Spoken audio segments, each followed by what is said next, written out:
In Leaves of Grass, Walt Whitman wrote that the United States themselves are essentially the greatest poem.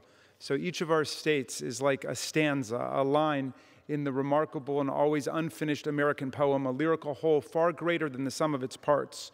4 years ago, the more than 700,000 of our countrymen and women living in Washington, D.C. exercised their rights and their powers under the 9th Amendment and the 10th Amendment to vote to form a new state and to petition us for admission to the Union. That vote carried by a 6-to-1 margin. Washingtonians ask us today to pierce the sound barrier of propaganda in 2020, to hear once again and to recall in our hearts the poetry that's America.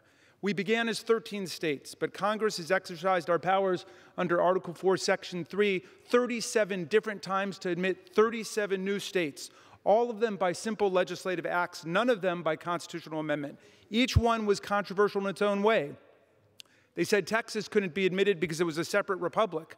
West Virginia used to be part of Virginia.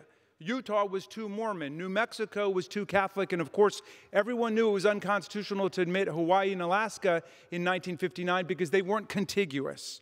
Washingtonians do not ask us to convert the federal district into a state. They ask us rather to redraw the boundaries of the federal district, to shrink it to the White House, the Capitol, the Supreme Court, and the Mall, to effectuate an exodus of the people from direct federal control, from the condition of being ruled in all cases whatsoever by other people's elected representatives without equal rights of self-government and representative participation. If you've ever met any Washingtonians, you will know they're sick and tired of being governed by other people's representatives. And who wouldn't be? That's how you get cheated out of $750 million in the CARES Act. That's how your state militia gets turned against you with pepper spray and tear gas and rubber bullets. That's how the choices you make locally about reproductive freedom, adoption, and public safety get trampled and rewritten by politicians from other places who know nothing of the community whose decisions they insist on controlling. This is called virtual representation, and we fought a revolution to destroy that principle.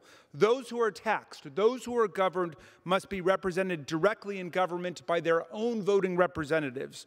Washington asks us to do something that is not only perfectly constitutional, but time-honored.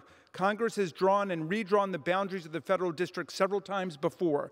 The passage of the Organic Act in 1801 did not freeze the boundaries of the federal district, which by its own terms may be no more than 10 miles square, but has no minimum size set in the Constitution.